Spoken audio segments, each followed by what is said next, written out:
Okay, so compositional matchup here. This is Flash Ops. This is a tournament, and basically in Europe. I don't remember what the prize pool is, but this is professional, almost tier 1 level casting and hosting, and they had the whole desk, and it was really, really fun. Hottie, London Spitfire. Let's see here. Skyrippa X London Spitfire, been quite a good player for a little bit of time. Sauna, obviously London Spitfire as well. Shockwave is just coming off of New York. Yeah, New York Excelsior, been in the league for a long time. Philadelphia Fusion, a long time. Kevster, LA Gladiators, had a bit of a downturn this season, but I think it's largely just because the LA Gladiators sucked butt cheeks this season. This should be interesting. The interesting thing here is the meta choice for both of these teams, because this is the equivalent of a brawly-ish comp with like anti-dive aspects. So basically, they're using this Kiriko here, I'd assume, to mark up with the Sojourn and hold off angles to deny the dives. Like you can mark the Tracer a little bit better with the Kiriko, you could the Sojourn a little bit better. You do lose the Lucio boop on the dives, which is kind of sucky, and you also don't have a Lucio for your Ramatra and Mei. So it's kind of playing like a pokier anti-dive rather than like a group up and push at any point in time. Yeah, 3-2 this. Yeah, I would agree. And then this is another strange variation where it's, again, like a dive comp, but it's a spammier dive comp. I would say this is probably a fairly meta variation of dive comp right now because Tracer's really strong, Sojourn's really strong. What's interesting to me, though, is the Brig, because the Brig is definitely something that can help at points with packing the DPS. That's always useful, and holding space.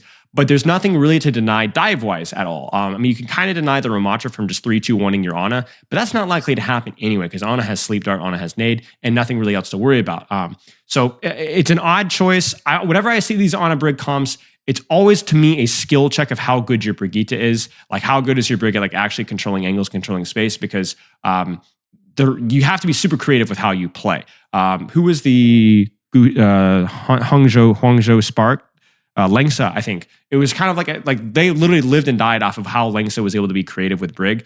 So I think, honestly, Lucio would fit a lot better here for being able to make solo plays while still being able to peel off your Ana. But yeah, okay, so composition aside, we're going to try to focus mostly on just Kevster's play here. Kevster's really focusing on one thing and one thing only, looking for pressure on off angles, and that's pretty much it. It might be running into Kiriko, it might be diving back, it might be diving the Sojourn, it might even be 3-2-1 taking an angle on one of these Brawl characters, but yeah, this is a pretty good comp to play Tracer into. It's a very wide open map. We're going to be looking to hope that he syncs up his pressure with Hottie, and let's enjoy. Kevster's probably the best Western Tracer player, I would say. He's actually taking a pincer flank, and this is actually a really good one because you can see that door there allows for multiple different angles. Fi's trying to mark him there, so he's got to be careful of that. And you notice that you're kind of being patient here. They're not really rushing things. They don't need to necessarily rush the dive because the Ana has a good angle, the Tracer has a good angle. Kevster's going to wrap around this side. They're actually like ping-pong the other side. Going to go back and shoot Ramatra, just basically passively holding the angle. And you could kind of tell here that something juicy is about to happen. Something juicy is about to happen because now we've deepened our angle. We've let them push cart a little bit. I imagine Hottie's going to jump at some point. Yeah, there was actually pressure on Ramatra at that point in time. So he's actually not even working with Hottie now. He's actually just solo contesting backline. And notice how cautiously he's playing it. Very ring around the rosy, very wrapping. Now you're probably wondering, why did he go back to his backline?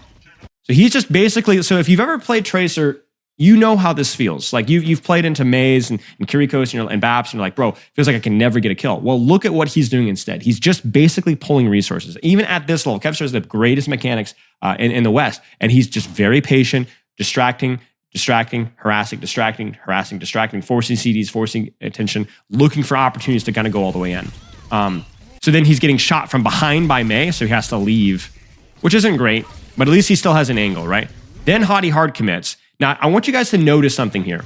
Kevster would love to dive with Hottie here, on the same targets on backline, but he can't. Why? Because he got cleared. So when Hottie goes in deep on backline right there, look at that flank. Really nice angle from Hottie there. What can Kevster do here? He only has one blink. He could try to reach backline, maybe blink through that Ramatra and go in. What is he supposed to do? So when you're diving and you can't reach the same target, right, Clups? I mean, obviously the Grandmaster DPS player in my chat is going to tell me, shoot the closest squishy. Any synchronized pressure here. Even if you can't get on the same target, any synchronized pressure on a squishy is huge here. So you're going to actually look here, and now even if Fi doesn't die, which he shouldn't, this should be a 4-size block. And you notice that he forces the Mei out, gets her low, she has to back up, pulses the Ramatra, which is usually not a huge priority pulse target, but now the Ramatra is demanding healing. Now the Ramatra, instead of punching, is blocking. The Mei is not able to trade. And now during all this distraction, all the resources that Kevster's forcing from 1, 2 targets, this allows the rest of his team to focus on just these 3 and they win the fight. So this is kind of where Kevster has had really nothing directly to do with what's died here, whether it was the lamp forced or whatever else, but he's pulled the resources that have allowed Hadi to go for free in the backline. It's good to know. This guy has phenomenal mechanics and he's just being disciplined, indirect value, patience, forcing resources, doing the boring details, staying alive, harassing, holding off angles, and doing it really well. I think what it would have been interesting here, so let's actually pause for a second. Let's go back a little bit. What would have been interesting here is once they pushed up to Mark Cart here, as he backs up here, he chases the Kitsune, but I actually think that it would have been okay there from just a Mark Cart. I think it would have been okay there for him to mark the Sigma in May and force those resources instead. I think that would have been a better resource trade. I think he leaves the angle here, but I actually think if he'd worked and stayed here instead of using multiple blinks, I think he could have actually done a lot of work here with Funny Astro because they actually nano the Brig. I think this could have led to a kill. And then even if he doesn't lead to a kill, this would have opened up his lane to go through and wrap around this side instead of directly going this way. So again, it's like, we praise his patience in the last fight, but I think he gets a little bit impatient here and chases out an angle that was too far away. Really important, like you saw it in first fight there. It's really important you don't chase too far with Tracer. Now, oh my gosh. Now he's just going for a play. Now he's just feeling himself. They're down a couple, but he's just going for the clip. This fight is basically lost. Oh, how low was he? Oh my gosh, guys, he was 5 HP. I think that's literally 7 HP. That's actually insane. All right, so he's got the angle. Now he's waiting for Hadi to apply pressure. He's being really passive. Whew. He has to be careful of that icicle. And again, you notice how passive he's playing this. Super distraction, super resource based, especially in these high sustain comps when there's like Mei and Brig and Bap. It's really important to be able to play just to harass and harass and harass and harass. I actually think this blink was too premature. So we'll talk about micro. Kevster's one of the best in the world at it. But I actually think even occasions here that there's, in the heat of a moment, there's going to be some mistakes made here. So right here, he needs to be a little bit more patient here. Ghost doesn't give him the time of day. Ghost doesn't even look at him. I would have preferred to save the blink here and just turn the corner. You got to be careful versus that sometimes when there's damage waiting there, but there's nobody looking at him. I think he could have saved this blink here. I don't think this blink was unnecessary. Because then what ends up happening is then now when Mei turns his attention, instead of having realistic cover, he can't even really disengage back this way. It ends up costing him his recall. So just a minor thing, but it's worth pointing out. So being a little bit more patient with the blinks until they actually give him attention. And he ends up having to lose the angle, right? He has to go back towards his team, which is obviously not optimal. Tracer marking Tracer. One of them has armor packs, one of them does not. So Hadi goes in really hard. Huge stick. And I want you guys to look at this here. So Doom goes in. So that forces the Tracer back, or it means that the Tracer doesn't get Brigitte packs. So Hadi goes in with ult. Gala has used Bash. Gala looks here. He blinks in directly. And you notice that he puts his pulse bomb through the shield. He doesn't stick the shield. He actually walks through the shield. Used to be a little bit more risky to do that with the stun shield bash. There's a little, obviously shield bash still does a lot of damage right now, but it's a little bit easier to do that. And again, notice that he does it when Hadi's in, so that there's not as many resources looking that way. Because if that had been lamped, Brig doesn't die. Why was the lamp late? Because the Baptiste is thinking about the landing Doomfist. He's not thinking about Tracer. Awkward. But he gets there. He's got to be careful. He really does not want to use his recall. He wants to hold this angle. And actually, if you actually look at this here, this is great healing, I think, from Sky. Did he get? No, he got beated. That's why he goes in. I was like, what? Well, he's not getting healed. Okay, so yeah, he goes in with beat. He's forcing backline. Now, chat. Honest question. Honest question. You have the best Tracer in the world versus the Bat Brig. Is this guy going to get a kill here? Is this guy going to get a kill here? Right? We should know the answer to this, right? No way. Zero chance. So again, what's the priority here? What's the priority here? What is his job, right? He's got 2 healing resources on himself. He's in a situation where he has his recall, he has 2 blinks, and he's on a good angle. He shouldn't die. So his job is to live and pressure, distraction, distraction, distraction, distraction. If this Brigitte gets distracted by what's happening here, which she might, right? There's a lot of pressure. This is a 4v3 happening over here. Then this BAP could die, or the Brig could die. So all Kevster needs to do here is just live. Pressure and live, pressure and live.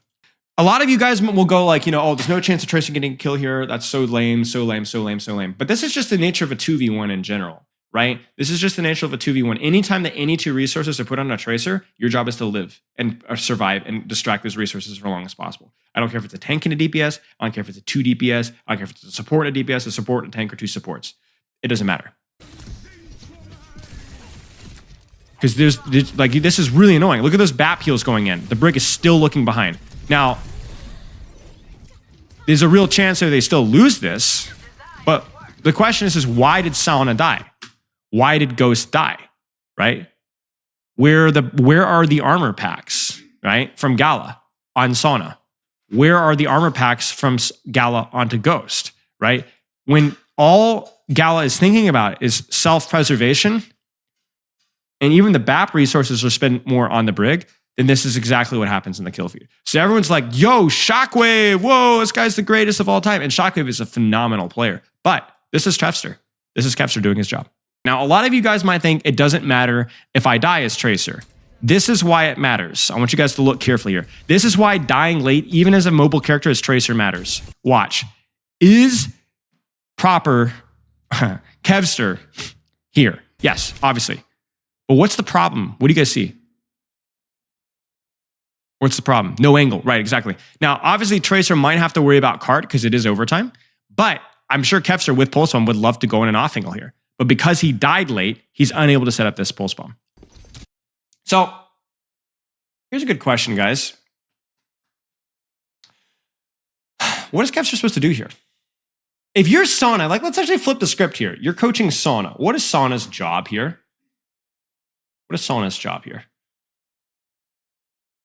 It's a little bit one-sided where it's like you think it's not really that. Sauna doesn't really have one job. Kevster doesn't really have one job. But what do you think about Mark Tracer? What do you mean Mark? Hold. Why? And why? What do you mean Mark and why? Why is that the job? Get Tracer in check. Yep. Stop him from taking an angle. It's funny. Prevent him from getting to the Widowmaker. Right. Exactly. So you have like a pretty fragile backline here. Plus this Widowmaker. So if we're able to stop Kevster from getting on the backline, and we only have to worry about Shockwave logs and Hottie, we can deal with that. That's enough. But if it becomes a situation where there's a lot of threats coming in at once, that's tricky. Now, again, this is where you could definitely wonder, like, man, what is Brig going to do? What I would guess is that they might find a way to rotate the Brig to high ground at some point in time and brute force the high ground, because Brig can't do much. There's not a lot to peel versus the dive, especially if the Kevster. The Tracer's going to be marking Kevster. But well, let's see what happens here. Is Kevster going to be able to get away from Sauna? That's the key thing. A little bit of the screen tearing. That's a VLC thing. That's the one weakness of VLC. Yeah, and there's a high ground rotation. There's a high ground rotation because they need to get the Brigitte close. Otherwise, what's the point of the Brigitte? So interestingly enough, here Kevster actually goes back to cart because the Winston's diving high ground and nobody's on cart. So he actually goes to cart. Now, the mistake here is not the going to cart. He gets a little sloppy with his cover usage because he wants to mark Sauna. And so he ends up taking a discorded body shot, which forces recall. And okay, there we go. Hello? There we go. VLC almost died on me. So it's really important.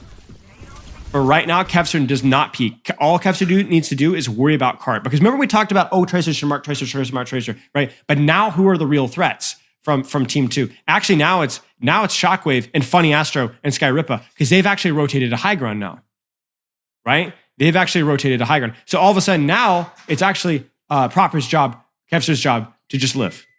So Kevster's playing very safe. He sees the Tracer has Harmony Orb. He can't really do much about it. More cart push, more cart push, more cart push, more cart push. Uh-oh. Backline failed in their mission. You see, one of the things you got to understand with Tracer, especially high-level Tracer, is you should always take an off angle, right? But cart sometimes is an off angle. When your team goes to high ground, now cart is the off angle. So having a Tracer that can push cart without demanding a lot of resource is really valuable. You see that a lot in escort maps with high ground. So like if your team pushes high ground, you as Tracer could either help them and flank around behind them, or you can help push cart while your team is taking the fight on top. Gibraltar first, yep. Gibraltar second as well. Anywhere where there's a really important high ground, it's good to do. They're going to do it again. Backline goes top, Tracer on cart. But now because the backline is distracted, Sauna's now isolated. You see that? You see that? because they did a kind of a soft dive on backline, Sauna got isolated. Sauna didn't have Harmony Orb. Like, even a Harmony Orb Tracer should have a hard time killing a Tracer with card heals. Because all you need to do is live. Bet you guys didn't know about that one. Some of you guys might know. Check this out. Gets on top of cart, blinks here, blinks to the little window box. So watch this. He blinks onto the picture. Right there, and then right there. That's a deep end there. Good try from Sauna. But now Sauna doesn't have any recall. So Kevster's thinking about it, right? First point Dorado moment. Definitely one of the, even in pro. Guys, do you ever feel bad playing this map in ranked? If it makes you feel any better, pros hate it too. This point is brutal.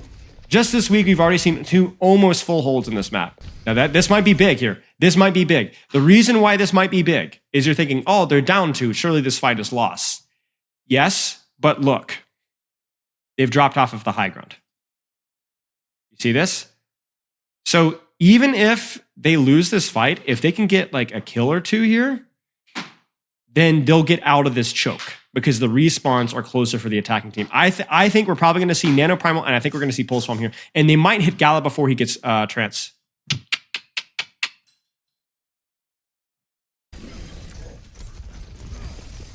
Wait, no, Gala! Okay, Gala dies. He expects the Sigma to walk through his shield. Vistola is just a Sigma male and doesn't walk through his shield, so it ends up just hitting the shield. But still very winnable here. One more kill here does it. Sauna's isolated. Where's Sauna? Yes, Sauna's dead. Careful, Kevster! This is silly. Oh my gosh, this is silly. This is absolute insanity. Kevster, I think, just mistracks his cooldowns.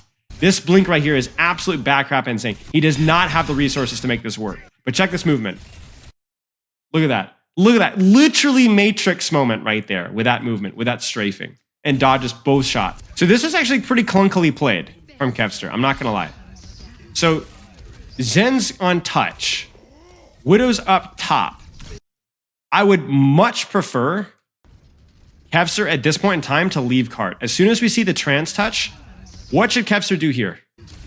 What should Kevster do here? What do you guys think? Think for a second. Because this is tricky, right? Like, you know the trance is going to come. What should you do here?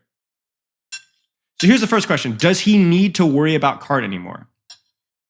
Graham, my cat is... No, Graham, no.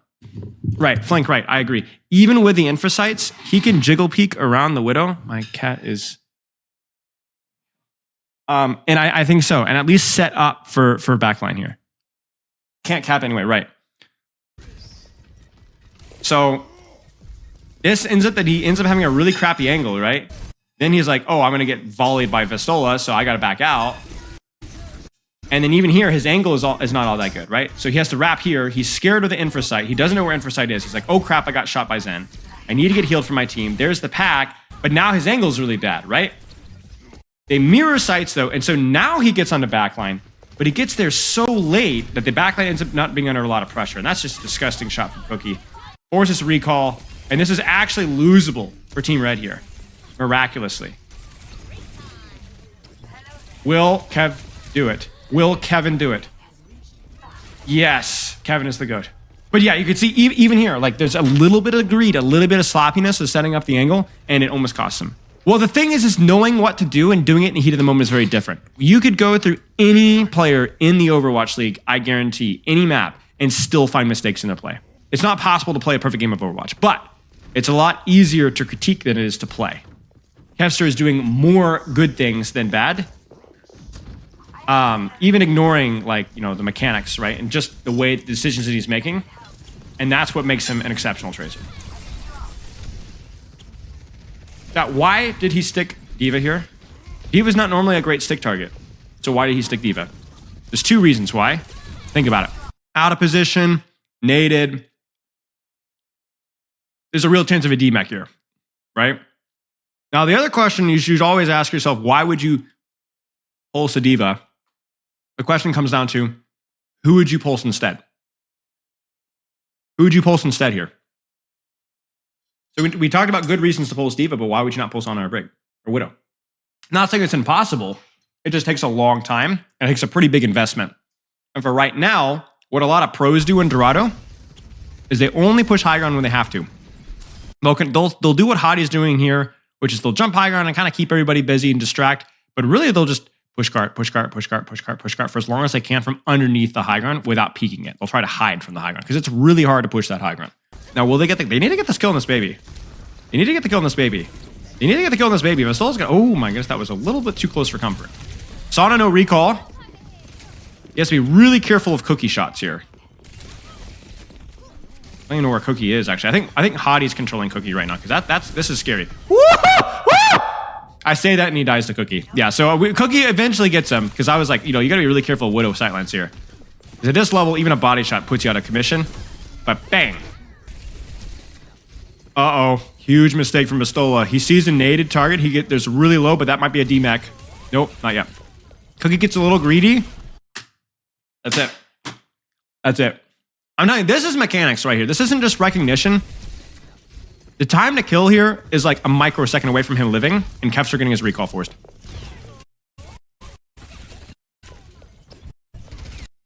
That's it right there.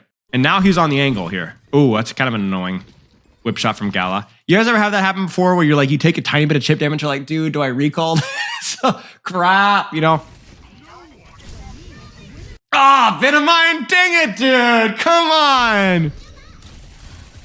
So annoying. So now he's shooting a Nano Diva because he got freaking Venomine. Oh, that's disgusting. And freaking whip shot. So he wanted to go high on there to contest, but he got chipped down, so he had to go for the more conservative angle. So you'll notice that like at this level, it's like depending on the amount of resources they have, the blinks, the recall, the HP, they'll decide which angle to take, right? I mean, Kevster would have loved to have gone high ground there, but he didn't have the HP for it, And the nice thing about Tracer is she is relatively flexible about what you can shoot. So, you guys ready for this? Now, you're probably thinking, how on earth is this going to work? Because even if Hadi jumps, isn't this like a million miles away? Isn't that Diva just going to Matrix, right? It's like, and you're right. The reason why this is working, normally what you'd probably see is seeing a lot of what Dorado typical play is, which is just shooting cart, marking cart, pressuring cart. Kevster takes an angle here and shoots Sauna, and Sauna backs up, and then maybe. But the reason why here is because of Primal. They might even farm Nano here, but they might not even wait. Because of Primal Rage, there's going to be a lot more opportunity for Kevster to go in aggressively here. A lot more opportunity. So again, he's always feeding off of Hadi. If it's not directly on the same target, it doesn't matter. Maybe Hadi goes here and controls Cookie while Kevster looks for the Tracer, right? Maybe Hadi goes for this and Kevster looks for the May. Maybe Hadi goes in and then this time Kevster actually goes in with Hadi. But it's always trying to go in at the same time. So really, really important that as a Tracer player, whether you're playing with a dive tank or not, you're feeding off of your tank's pressure here. And so you see now like that nade, that Vistola is super worried about pulse bomb, right? And so what ends up happening is you're like, okay, well, what was the point of that? He didn't even go for the pulse bomb. Well, crucially, Rally was forced, Primal was used, and Cart is still moving. And Cart is still moving. And Cart is still moving. And Cart is still moving. So it wasn't just a 1-for-1 ult trade, it was a 1-for-1 ult trade plus a lot of cart push. And that's all the DM, that's the recall. And so now Sauna might actually die. And there it is. Wow. That is huge. Hard focus backline. Backline freaks out. All the resources used. Then just 180 like a boomerang and go hit the people that are now isolated on card. And exactly, chat. Not only that, but because of that, they farmed up enough Nano to go in again. So he utilizes the Nano Monkey, causes a lot of chaos. And then now everyone's forgotten about Tracer. And there's your pulse bomb. Ah, Kev. Ah, Kev. Kev. Kevin. Oh, man. Even the greatest.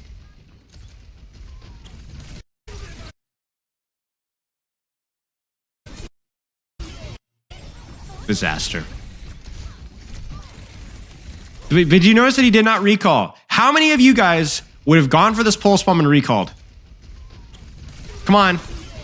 Which one? How many of you guys are peasants?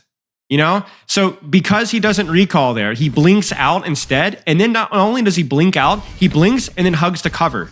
So he's able to stay here so much longer and be a thorn in their side for so much longer. This Brigitte has to come after him. The Brigitte still has to come after him. More damage, more damage. And so then Sauna, guess what? Sauna dies again. Where are Sauna packs, guys? Where are Sauna packs? Please, just one armor pack for my starving throat. And it's all going into Tracer. It's all going into Kevster. That's why. Is it worth it to pulse to get the lamp? Yeah. Because what will happen is, especially, here's what happens. You stick a bat, your lamps. You break the lamp, or the pulse breaks the lamp. If that Baptiste does not have regenerative burst, he dies after the lamp. If he does, fine, he's back to full, but he's used his 2 most powerful resources. He's demanding pocket from his other support, and you should still have your recall and at least a blink or 2 to continue to damage him. Now, if he doesn't have his regenerative burst, he dies. Chat, why does Kevster not go for high ground? Isn't high ground the off angle that we've been fighting for over and over and over again? Why does Kevster not go to high ground? The question you need to ask is this an angle anymore? Look at the backline here. Exactly, Anima. There's a reason they pay you the big bucks, right? This is no longer an angle. This was an angle before, but now that our backline, look, 1, 2, 3 is rotated top, it's no longer an angle. So now we take a different path. Don't just memorize flanks and copy Kevster. Look at what your team is doing and take an off angle of what they're doing. Right? So now he's like, okay, now Cart's by itself, so I'm going to be an annoyance on Cart to pull resources onto me so that my team has a better chance of going top. Now, I know this is a Tracer VOD review, but why is Team Red going top? Can anybody guess? There's 2 reasons why. 2 reasons why. Actually, 3 reasons why. One of which is that the card is pushed forward pretty far. What are the other 2 reasons why? It's like League, you don't want all 5 champs in one lane. Exactly. And it's just a fundamental of games in general, controlling space. Brig ult, yeah, close to rally. And also close to primal, right? So yes, obviously there's Diva Bomb and such, but you should be able to win top with these two ultimates. And so Kevster is going to go to cart. Kevster's going to, again, do the boring thing, you know? You got to be a selfless player here. He also knows that he's not going to get a lot of healing either. Drawing too much. Now it's kind of funny, the backline actually drops because they're like, oh shoot, we can't actually go top because they were getting stuffed out too much. Now Kevster goes high ground. You see that? Why does Kevster go high ground? Because the backline drops the cart. They go, oh, and they seesaw, and they seesaw, and they seesaw. You guys see that? I don't know what I'm doing here, but you know, that's perfect. And sure enough, because the backline's on cart and because Hadi's setting up an engage. Again, look at the timing here. Hadi 3, 2, 1s. Nobody's even looking at Kevster. Now it's an off angle. Exactly. Oh! How does he get this kill? How does he get this kill? How does he do it?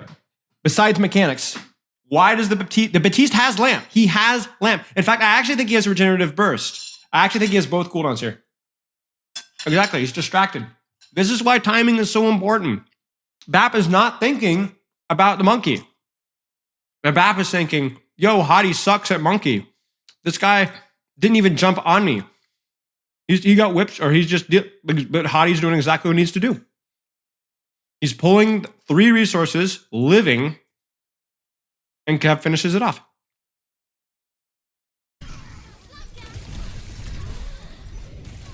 Only recalls when he has to. And that's it. That should be a cap with overtime respawns. Even goes back to high ground with that blink. That's cute. And now he can pulse anybody. He'll probably save it here to go for Honor or Brig. But yeah, huge. Now he's out here looking for Solana now. He's going to mark that angle. He could shoot cart, but he could also... that early recall is really good. Notice that, by the way, he does not go around and chase Sonic because Sonic's too far away. He might look for a pulse here. You might not even need to. Yeah, you just gotta fish for a pulse. There it is. That's it. I mean, this should be cap. He just has to live on cart now. Oh my gosh! My butt cheeks have never been more clenched. Holy booties!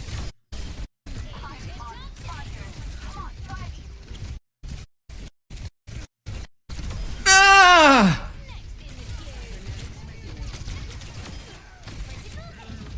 Why the recall?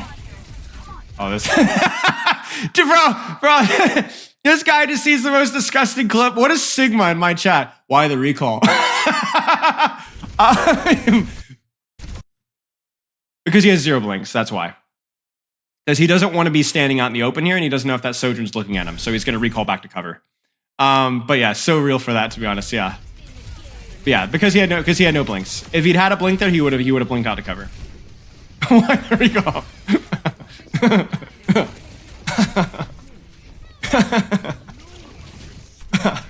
But yeah, I mean, this is what makes Kevster's Tracers great. He does all the boring things really well. You know, controlling angles, patience, living as a distraction. I remember one of the things that Gator said is that he thinks he judges Tracer quality. One of the big things he looks for is just avoiding dumb deaths. Avoiding dumb deaths. And if you've looked so far, how many dumb deaths have there been from Kevster so far? Like just random deaths. Like two, maybe between the 2 maps, right? So cutting down, and just because the character is so fragile, if your movement isn't there, if your strafing isn't there, if your positioning isn't there, there's going to be a lot of times where you just die to random crap, right? And that's something that Kevster is really good at avoiding. He does the basic stuff, and then when he gets those opportunities for that like full in, all in, big burst, 1 clip, pulse mom, he hits it. So he's a selfless, patient, God-fearing Tracer player until an opportunity presents itself, and then he's a mechanical freak. Tell me, why did Kevster drop? Yeah, he needs to stop Cart. Remember, Cart is an angle right now because where is his backline? High ground, right? So because the Tracer can control Cart, Hadi can go dive elsewhere.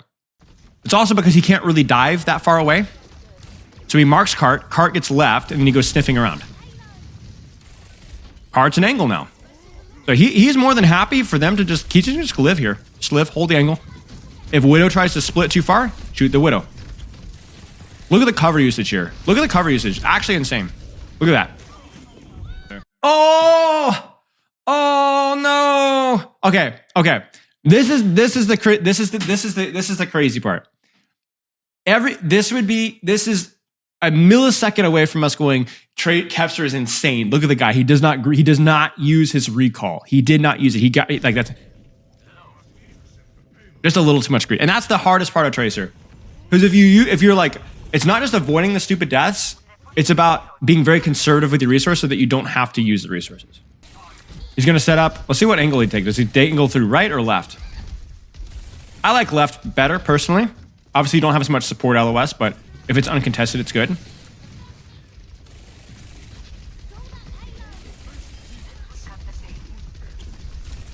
He's the one stopping Cart so Hadi can be more free to go in more aggressively. Oh, almost. Gets the shield. Still living and harassing, though. Still living and still harassing. There's the nano. Oh! What happened there? He get whipped? Yeah, he did. Oh, that's a huge play from Gala. Yeah, that's a huge play from Gala. Honestly, a little bit annoyed at Funny Astro here if I'm Kevster here. Because Sky is fine. It might be that Astro just doesn't have any more packs, but Kevster should. This is not Kevster's fault here. This is not. Kevster doesn't have anywhere to go here. He has to stay where he is, otherwise they'll C9. But he didn't get healed once. So this is a support error. That's a support error. That's not a Kevster error. Starting from high ground here, this allows him to either mark Cart or dive the backline here. He hears Widow on the right, so we're going to wrap around right side and shoot Cart. He's really worried about cookie peeking him. He can get healing from here, from high ground, which is good. And he's just going to keep shooting. Remember, he would love to shoot backline if he can, but he just wants to hold an angle and shoot people. Bestola forces him out, and so Kevster's still trying to remember, a Cart is an angle. A Cart is an angle. If he cannot safely get to backline without overextending, then he's going to keep marking Cart. Now, he doesn't have to worry about cookie now. Huge pulse. And the rally shut down. 180 blinks to avoid the shield. Gala doesn't turn shield fast enough. Gala doesn't quite get the healing he needs. And that's it. That's all she wrote. Oh, and the blinker on the sleep dart. And again, there's just more control. Now, I want you guys to notice something. They've obviously swapped off of the Widow, but they've gone on a Zen. Now, this is why this is important. This has opened up this backline to being shot more and dove more. They nano the Diva. They nano the Diva to try and clear high ground. It was kind of a sussy Baka play, I'm not going to lie. Generally, not nano Diva onto a high ground versus an Ana break is not going to work so well. The Ana Zen is a lot more fragile, but it also means that if Kevster makes a mistake, there's more likely to like just freaking die because Discord and headshots and body shots, there's a lot more range damage here. So let's see what Kevster does. It's also a lot harder to stop cart because if you touch here, you get discorded, and then you will lose the Tracer duel if you're discorded. So again, he's just kind of playing on a backline. LOS Hottie goes in. He also goes in. Oh! Again, chat. Marks cart, but he's close enough to be able to engage backline. He waits for Hottie's timing. 3, 2, 1. Hottie goes in. 1, 2. Hottie isolates the backline. So he goes for the Ana that's full HP and Harmony Orbed. Oh! So you're noticing that he's sticking here because he's not sure where which angle he's gonna take. So this is good for your own ranked Tracer play. Don't memorize angles again, right? Always kind of give yourself a position where you have opportunities, and then depending on where the enemy team goes, like you see he's checking cart. He's ready to dive high ground. He's ready to flank all the way around behind. He's ready to just sit here, and he's also ready to drop on cart. It depends on where the enemy team goes. He's gonna let the enemy team make a choice and then take an angle around it. Nano Winston, I don't like this Nano. This is poorly executed. Way too early, way too early. But it does mean that Sauna's by himself, so there's recall. They can actually get this kill here. He doesn't chase because he doesn't have recall. But I actually think it might have been better here for Kevster to go to cart. Because especially as soon as he sees this, he's like, we're not, maybe it's hindsighty. That bash from Gala was also really bad. But yeah, I mean, this is not a great Nano, and I think obviously because he doesn't have his recall, he can't chase the Tracer without recall, which is sad. So they're hard holding high ground, so that's not going to work. He's going to have to find a different angle. I think an angle on cart is probably the best bet. Again, he's trying to force resources from Tracer. Tracer, the backline doesn't have as good of a... Ooh, Sauna's low, Sauna's low. There's the armor pack. There's 2 armor packs. Sauna might still die. Just continuing... Oh, and then now, do you see what happened? Do you see what happens? So he forces a lot of resources into Sauna. He still wins the duel, because I think Sauna gets shot by something else. So then now the angle into backline is wide open. And he can't be chased by Sauna. Yeah, Sky Rippo, yeah. And you see it? Now we're going for backline. So if he lives... Ooh, he lives. That was really risky. But all of that backline attention is totally wasted. Vestal is not totally isolated, and that's an easy kill. Huge. He's still holding the angle, working with Hottie. All the resources are forced. Nano is used. Rally is used. Orm from Bastion is used. Vestal is getting no help. Sauna's getting no help. More resources used. More distraction. More off-angling. Goes top. Doesn't have recall, so he has to play safe. He finds an angle in high ground where he can actually do damage without hard committing. They go for the kill in the D-Mech, and that's it. Wow. Really, really, really nicely done. Really, really, really nicely done.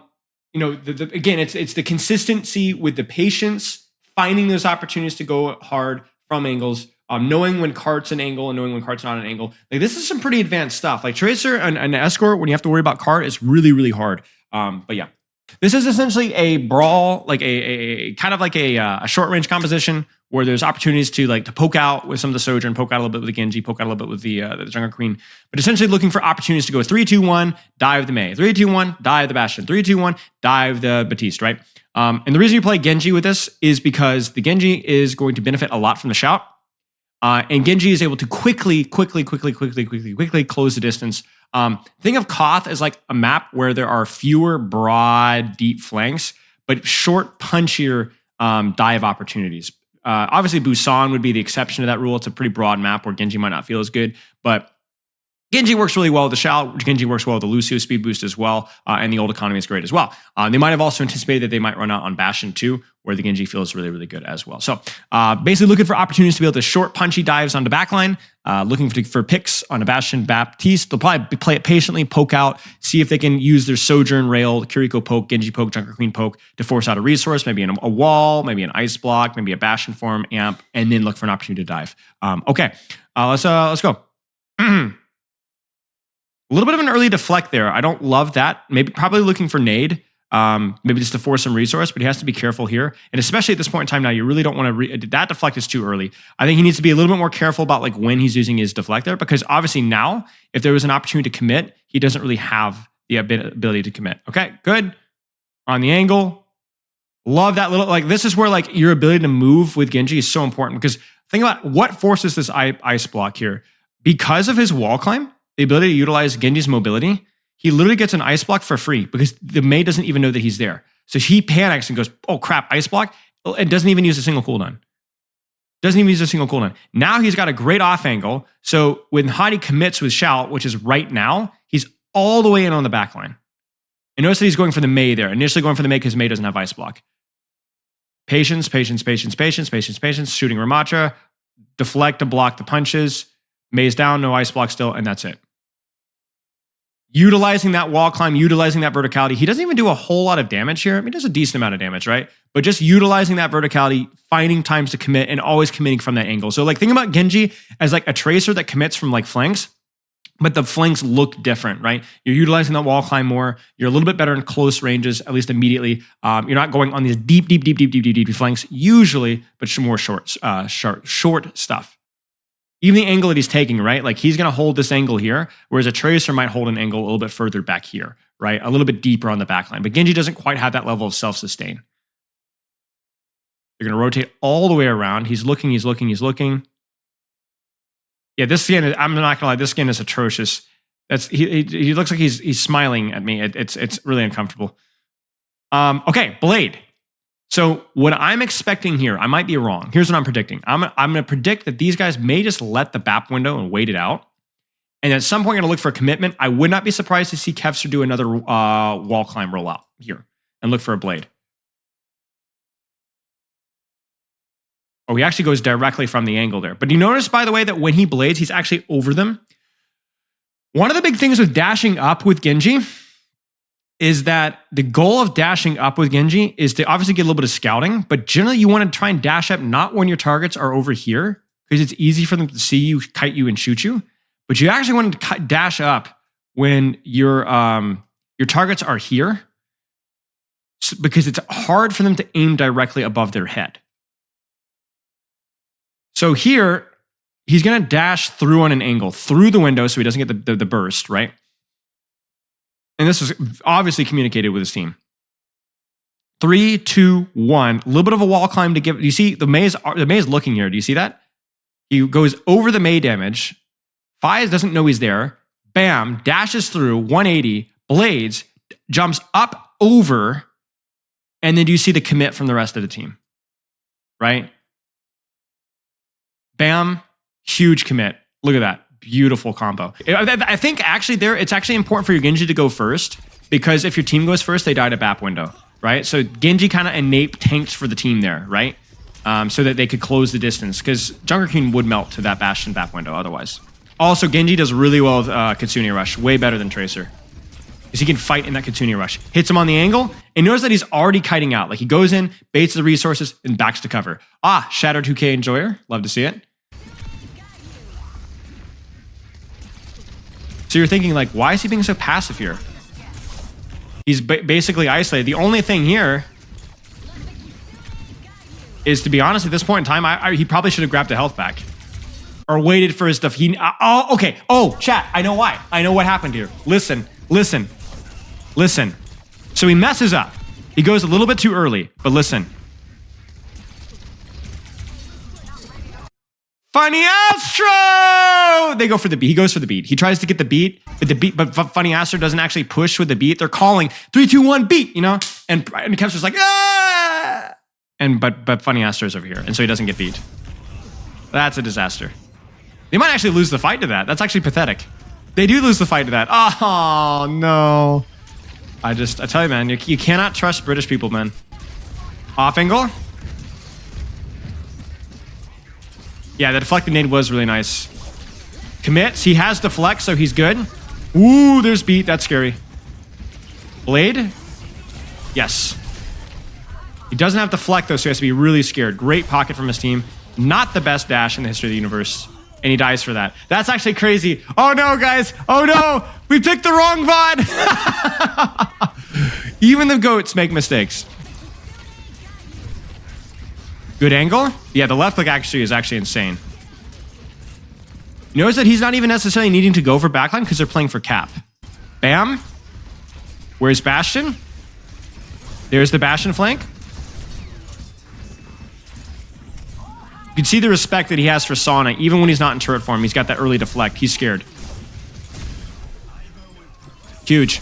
Yeah, same kind of thing here. Funny to note, by the way, the BAP Zen composition here. So again, it's a much easier composition to kind of dive on top of. But if you make a mistake, like this comp will absolutely butcher all of your targets. And the other thing to note here as well is that they're running this with a Tracer. A Tracer with a Harmony Orb can do a lot of work to kind of harass Kevster, harass Shockwave, and things like that. It's kind of interesting to note they actually commits dash here. He's got to have a lot of confidence in Sky Ripper because that's scary. That's a Harmony Orb Tracer. I don't agree with that play.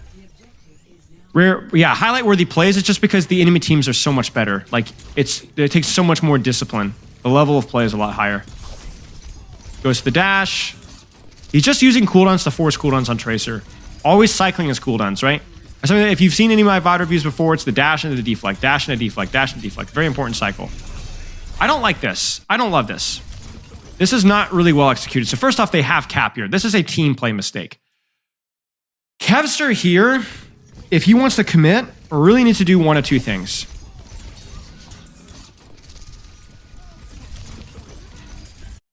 Either he needs to go and contest the Mei, he needs to go and contest the Tracer, or, to be honest with you, if he wants to play super flashy, he should wait for his team to heal him, dash up and over to the window, and hold that angle there with his team.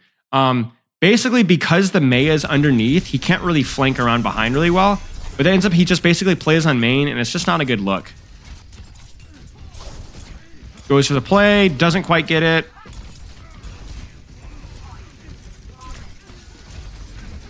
Maintaining the angle on backline does finally get it. Now he's got to ask himself the question, can he go to Zenyatta? Probably not. Zenyatta's a little too far. And that's a big difference between Genji and Zenyatta, or Tracer. It's not just the verticality of Genji's mobility, but it's the horizontal mobility of Tracer. If something's too far away, it's a lot harder to get there as Genji than it is with Tracer. No, Tracer's great in this comp.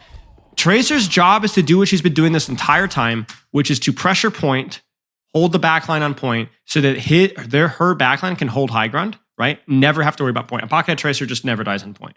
And then constantly harass any flanks that Kevster... Because the thing is remember, how did this team win last game, right? They got their Genji on a flank, on a backline.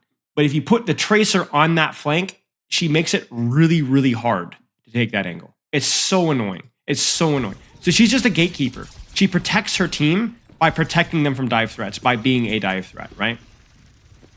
Like, look where she is right now. Totally isolated, permanently has Harmony Orb, constant thorn in their side. Like, look at this, look at this. The Kevster would love to just walk to point, pressure point, and then either from point, cap it, or wall climb up here, and dive backline. But he can't because of freaking Sauna. You see this? This is exactly... And this is really hard for Kevster. I don't think on this map there's any way for him to avoid the Tracer. Huge mistake from Gala. Huge mistake from Gala. It was way too easy to get close to Gala here. He made a huge mistake. I'm not even sure why he rotated this way. I think maybe from the Sojourn off angle. But like, instant trance, beat to sustain. Can we force lamp? And now we're on top of people. So now we can pop blade. I actually think this is a bit of a mistake. I would have stayed on top. I think he needed to stay on top of that Baptiste. I think he needed to stay on top of the Zenyatta. He turns back here to try and force ice block, but I don't think it was necessary. They JQ. Sauna kills himself with pulse bomb.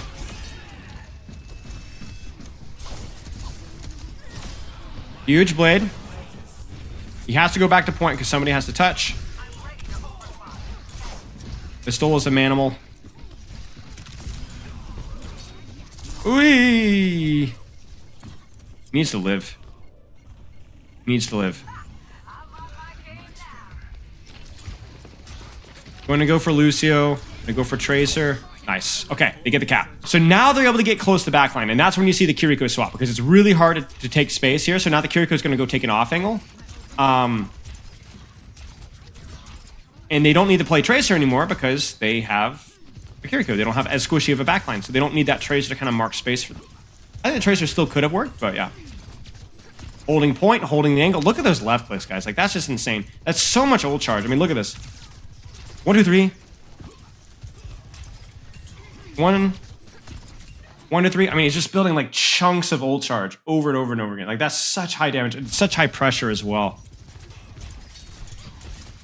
A little bit of an early deflect there. It's a lot of respect given the Fi. Ooh, he gets sucked. Oh my gosh. That's actually an insane play from Blue here. Holy crap. Huge suck from Vestola. And then a monstrous icicle from Fi. Look at that. Bam! Dashes out. Bam! Oh my gosh. That's actually just a free fight win. That's... dude, he Fi does it again. Holy mackerel. I told you this Fi is crazy. That's actually so frustrating because you actually should have won that fight. You had the positioning for it. Would Genji want to make sure he gets shout when Hadi wants to shout engage, or does the angle come from the meta more? It depends. It depends. If he has a good angle, then he probably doesn't need to worry about shout. But if he doesn't have a good angle, then he needs to get shout. Shout's kind of like that. If you don't have an angle, you can at least get shout. Holding the angle, holding the angle. Look at that, look at that. Hold the angle, hold the angle. Do not walk forward, do not walk forward. Now, you're probably noticing here, if you've seen me coach Genjis a lot, you're probably wondering like, hey, why is this guy deflecting early? Why is this guy deflecting here? Why, you know, wouldn't you need that when you dash? Well, the reason why the answer is generally, at this level, they're a little bit more flippant with their deflect. Yeah, this is the code that you gave me. The other ones were given to me elsewhere. Is because the chances that there's going to be an opportunity for Kevster to go in and dash the Kiriko and the BAP and whatever are really, really low. They're going to manage their cooldowns really well. They're going to manage their space really, really well. There's not really going to be an immediate dive opportunity, at least given the position that he's in right now. So what he's going to do deflect for instead is he's going to use deflect to help him poke a little bit longer and distract this off angle so that everybody on Team Red is able to focus Ramatra longer. If he didn't use deflect here, he would have to hide more. So anytime that you guys are playing Genji and you're not going to dive backline, not even a chance of diving or threatening, it's okay to use your deflect like this because it's kind of what it baits attention, it forces resources, allows you to stay longer of a distraction, basically. The main idea is that if you don't have your deflect, you can't go for a dive, but Kevster's not going to be diving here, at least not right now. Can you do the same thing with recall? You can, yeah. But with Tracer, there's more opportunity to go, oh my gosh. With Tracer, there's more opportunity to go for these great, crazy plays because they have a little bit more mobility. So there's more likely a chance that recall is going to get forced. This is insane.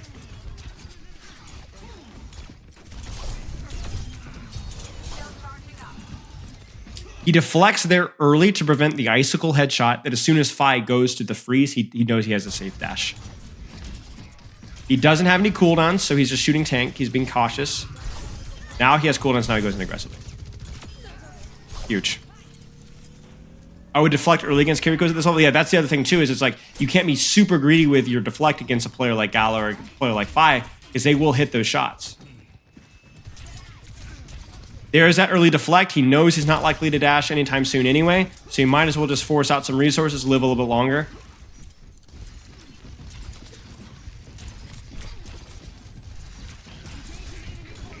Being cautious, being cautious. Now, chat, should Kevster look for deflect value here?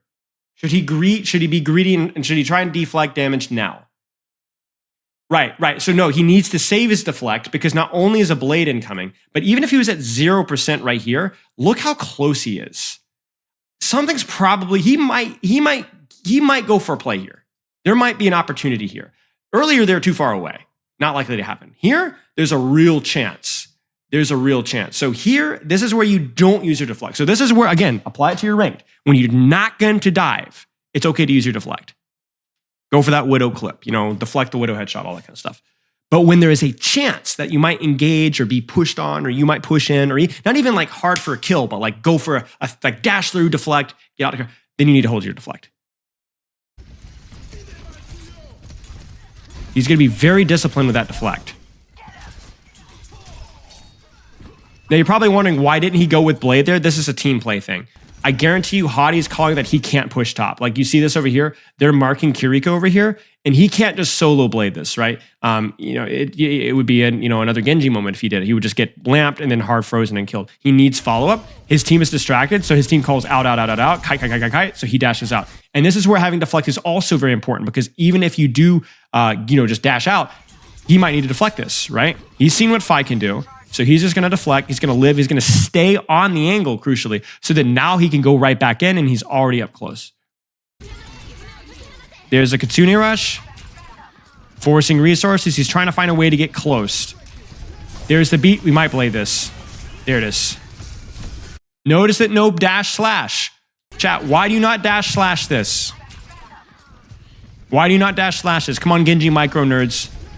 Genji micro nerds, why do you not dash slash this? Might Suzu, might lamp. Dash puts you away from BAP, right? Jump, yep, all those things. Remember, dash, slash, then slash, dash, then slash is not faster than slash, slash. So the time to kill here is the exact same as if he had dashed, and there's less of a chance of something going wrong. You see that? Look at that. Wraps around the Ramatra and hits the Sojourn behind.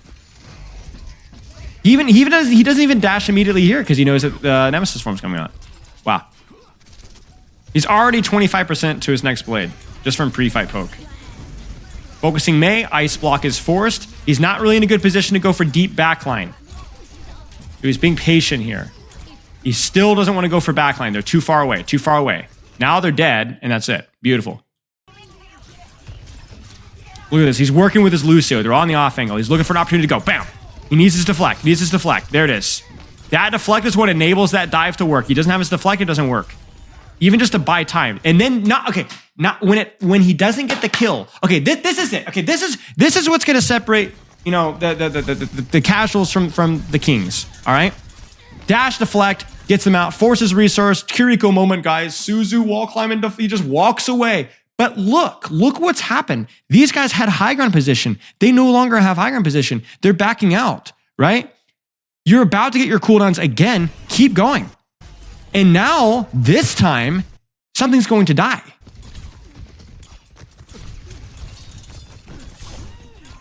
You see that? And you're like, oh, I didn't die. Another support cooldown. Shut up, jackass. Look at the kill feed. Every single person on the enemy team is looking at Kevster right now. And he's just going to walk out. And freaking Vistola's like, where's my healing, guys? Well, he actually cancels this deflect. I think he messed up. What happened here? What happens here? Oh, he deflects early. Yeah. And he doesn't quite get to cover, but it's still huge. Like, look at the space that he's provided. His entire team now has point control. They have every angle in the world. They should win this fight. Yeah, they're going to win this fight. And every single support cooldown. Literally 4 support cooldowns. That is positioning and CD usage right there. Ignoring the mechanics. The mechanics are pretty good, but ignoring the mechanics, just perfect. Oh my gosh. God, like, that's just so stupid. How do you do that, man? Like, he literally got sniped by Genji. That is just insane. You can't play Genji into Baptiste Kiriko Mei, guys, right? Guys, just taking every angle in the world. Holds the angle, forces the Sojourn out of the off angle. Now he's on top of the backline. Has full cooldowns. Oh, that is just actually insane from Vistola. He doesn't feel the need to use his deflect because they're not looking at him, but Vistola just freaking animal. 1, 2, 3, mid. That's just good mechanical play from Vistola, honestly. Bit of greed, yeah. It's the same thing with Tracer, where you look at that and you're like, he needed to do as much damage as he possibly could and then get out the last possible second. And he almost timed it perfectly. 0.1 second faster dash. And honestly, dash as itself is kind of awkward. You derpy, think of the sub. I appreciate it, mate. And he lives there, right? Clears the off angle. Kind of poorly played there from Gala. Most Kirikos, you would prefer to just TP immediately away when you know that you're not going to win it. Forces the high ground out. Deflect. And now look at all the space. The Kiriko on the off angle, gone. Sojourn on the high ground, gone. Everyone talks about cooldown simulator for tank, but everybody has to do this. DPS supports tank. It's everybody's job to force CDs by taking good resource trades and by taking good space. And not only CD forcing, but now look at everybody from Team Blue. There's no off angles besides that high ground. They're not up here. They're not on the flank. They're all in a single line, which means it's so much easier for everybody else to set up their plays. He's waiting for his deflect. He's waiting for an opportunity. He might actually go for a dive here. Yeah, there it is. But he's got the high ground for it. Only Kevin would do this. There's a Baptiste at point blank range. And look at this guy. He throws a right click and he leads his shots 1, 2, 3 as the Baptiste is falling. That's just stupid. That's just absolutely insane. Dashes out, lives. Hottie should have lived that there. That's a misplay from Hottie. Well, really just I think the team play as a whole, I think need to be communicated better. And he's just going to die. Yeah, that was an unfortunate play timing there, but that was well done. It's almost like a dive tank play. Yeah, exactly. I mean, it's really what it is. Like, what's the difference between DPS and tank? Tank has more HP. There's this idea that DPS should be getting picks, and it's just total nonsense. Shockwave a little bit sloppy with positioning, but bam, there we go. There's all the support cooldowns, and there's a team follow-up that they needed. You guys see that? You could deal with support cooldowns easily if there's team follow-up. A lot of the complaints that I see from Genjis about like, oh, all I did was force a bunch of support cooldowns and I died, oh, GG Genji, is because there was no team follow-up, which is usually a team, a Genji problem. If you're not getting follow-up on your blades, or at least another, it's generally your fault, not your team's fault. So they're going to clear out Genji with the Mei Lucio combo or the Mei Kiriko combo. Uh-oh, that's a risky slide. This is so stressful. You see, like, oh, yeah. This is really nice team play from Blue. You got to give credit, Blue. I mean, they have done everything. They cleared the high ground, and then they sent the ram up the high ground, and then they maintained the BAP Sojourn off angle and played it really patiently. If you guys feel claustrophobic for Kevster there, it's because of the space taking, the positioning from 5, from Gala, from Pistola was S tier. Perfect play. This is really high level stuff. A little bit of early deflect there just for some pressure to allow his team to rotate up without taking damage. And again, by the time that the dive actually happens, he has his deflect. You guys notice that? So every time he uses deflect just for down main, to create space, whatever you want to call it, he always has it when he needs it. He always has it when he needs it. He times it perfectly. Trying to get that angle there. He's looking for that blade. Oosh. Clears the Kiriko, though. They need to be able to kite this out. They need to be able to live. Can Hottie live? Yes, they can kite that out. Nope. Fi is just another animal again. Where is Shockwave? Shockwave is on the floor. He doesn't get healing. He just gets 3-tapped. They need to try and win this. Huge blade. Oh my gosh, that's perfectly executed. They use the beat. There's the team follow-up that we wanted. Ramacha, everybody's pushing on main. They beat, he right-click cancels into the ultimate. He focuses the Sojourn because the Sojourn gets the resource immediately and slides away. There's a slash dash. She's used her mobility cooldown. Slash. Bang, bang, goes for Kiriko because he knows that Kiriko has used Suzu and just gets sucked out. This is actually still winnable through that blade.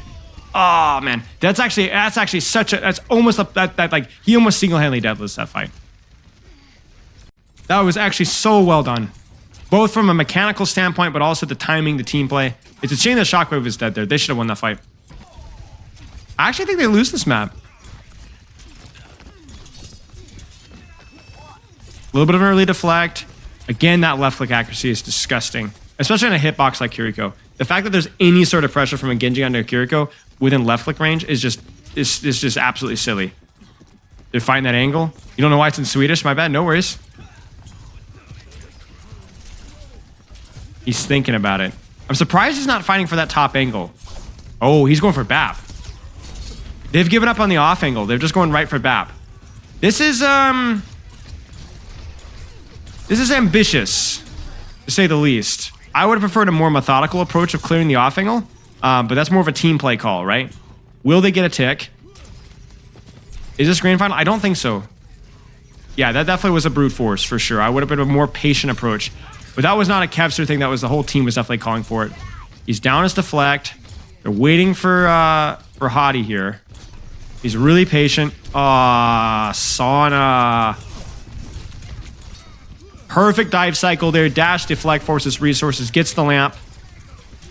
But that might be a loss there, guys. Yeah, that's a loss. Okay. Fi. What's he going to do? So he's going to point more here because it's hard for Junker Queen to stall point because she doesn't really have any damage mitigation. Whereas, unironically, a deflecting Genji that's kind of 80-80 strafing can live a little bit longer with pocket than a Junker Queen can, at least at this level. Winnable?